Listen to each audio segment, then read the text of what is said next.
तो दोस्तों, क्या हाल चाल है? सब मजे में? हाँ, लगता तो ऐसा ही है। तो यारो, चलो अब हम बात करते हैं कंजर्वेशन ऑफ रिसोर्सेज की। तो ज़्यादातर रिसोर्सेज नॉन रिन्यूएबल रहते हैं, मतलब जिसको हम रीयूज भी नहीं कर सकते, जैसे कि कोल, पेट्रोलियम, फॉसल फ्यूल्स। इनको हम बहुत ज़्यादा यूज़ करेंगे तो ये एक टाइम पे ख़त्म हो जाएंगे, और ये फ्यूल्स एनवायरनमेंट के लिए भी बहुत हार्मफुल है। तो चलो अब हम बात करते हैं लैंड रिसोर्सेज की। इंडिया में ये लैंड अलग अलग साइज के हिसाब से डिवाइडेड है। 43% का टोटल लैंड बस एग्रीकल्चर और कंफर्टेबल लिविंग के लिए है। 30% land mountains, forest, wild life के लिए है, और 27% लैंड मिनरल्स प्रोवाइड करने के लिए है। और ये जो मॉनसून वाला क्लाइमेट है ना, उसने हमारे लैंड को बहुत ही ज़्यादा वैल्यूएबल बना चुका है वेजिटेशन और एग्रीकल्चर के बेस पे। तो चलो अब हम बात करते हैं लैंड डिग्रेडेशन की। इसका मतलब होता है लैंड का डिप्लेशन होना। इसके लगभग दो कॉजेस है। एक है नेचुरल कॉज, जिसमें आते हैं नेचुरल एजेंट्स जैसे कि विंड, वाटर वगैरह वगैरह, और एक होता है ह्यूमन कॉज। इसमें आता है डिफॉरेस्टेशन, माइनिंग एंड इंडस्ट्रीज वगैरह वगैरह। माइनिंग एंड इंडस्ट्रीज से याद आया कि यही सबसे बड़ा कॉज है लैंड डिग्रेडेशन का। जिस जगह पे माइनिंग कंप्लीट हो जाती है, वो जगह पूरी तरह से बर्बाद हो जाती है, और माइनिंग करते समय बहुत सारा डस्ट भी उड़ता है और सराउंडिंग एरिया में जाके सेटल डाउन हो जाता है। और इंडस्ट्रियल वेस्ट के कारण लैंड और वाटर पोल्यूशन भी होता है। तो चलो अब हम कुछ ऐसे चीज़ों के बारे में बात करते हैं जिससे लैंड डिग्रेडेशन कंट्रोल में आ सकता है। पहली चीज़ प्रॉपर मैनेजमेंट ऑफ ग्रेजिंग। दूसरी चीज़ एफॉरेस्टेशन। तीसरी चीज़ कंट्रोल ओवर माइनिंग एक्टिविटीज़। चौथी चीज़ stabilisation of sand dunes by growing thorny bushes. और आखिरी चीज़ proper management of waste land. तो चलो अब हम बात करते हैं सॉइल रिसोर्सेज की। सॉइल मतलब क्या रहता है? जो ऊपर की लेयर रहती है अर्थ की, उसे हम सॉइल बोलते हैं। सॉइल्स के भी बहुत अलग अलग टाइप्स रहते हैं। तो चलो सबसे पहले हम बात करते हैं एलुवियल सॉइल की। ये बहुत ही वाइडली स्प्रेड है और सबसे इम्पोर्टेंट सॉइल है ये। और जो पूरा नॉर्दर्न प्लेन है वो पूरा का पूरा एलुवियल सॉइल से ही बना हुआ है, और ये सॉइल राजस्थान और गुजरात तक भी एक्सटेंड है।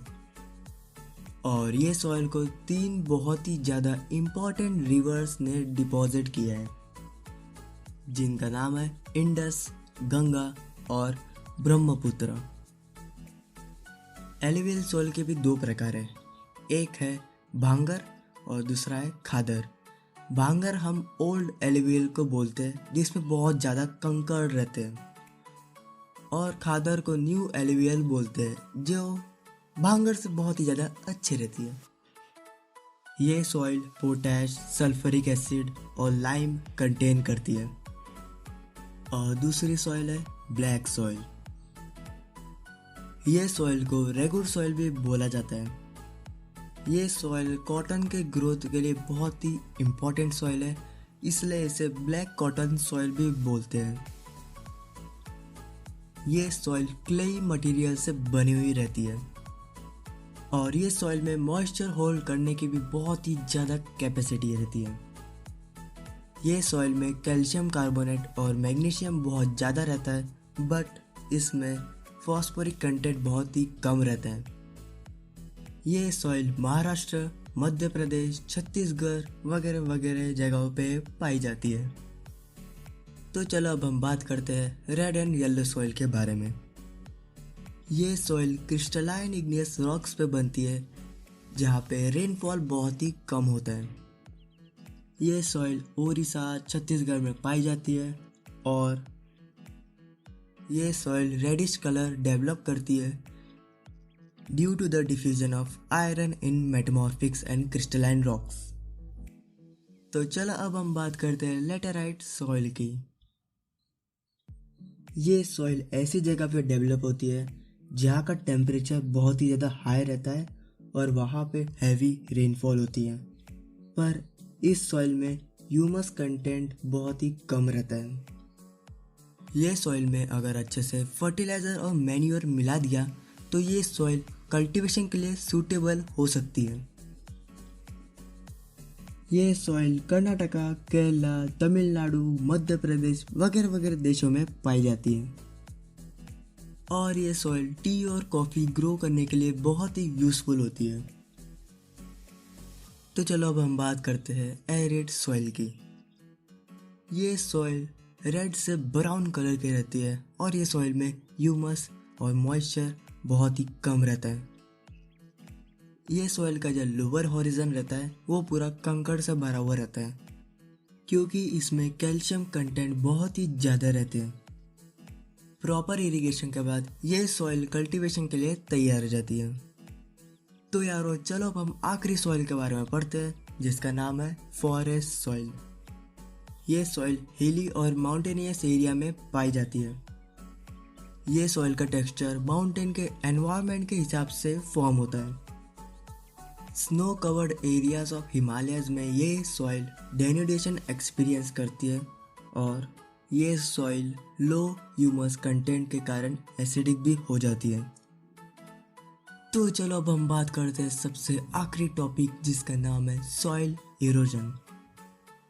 सॉइल इरोजन के भी कुछ कॉजेज हैं जैसे कि over grazing of animals, fast blowing winds वगैरह वगैरह। तो यारो चलो कुछ इसके इफ़ेक्ट्स के बारे में भी पढ़ लो।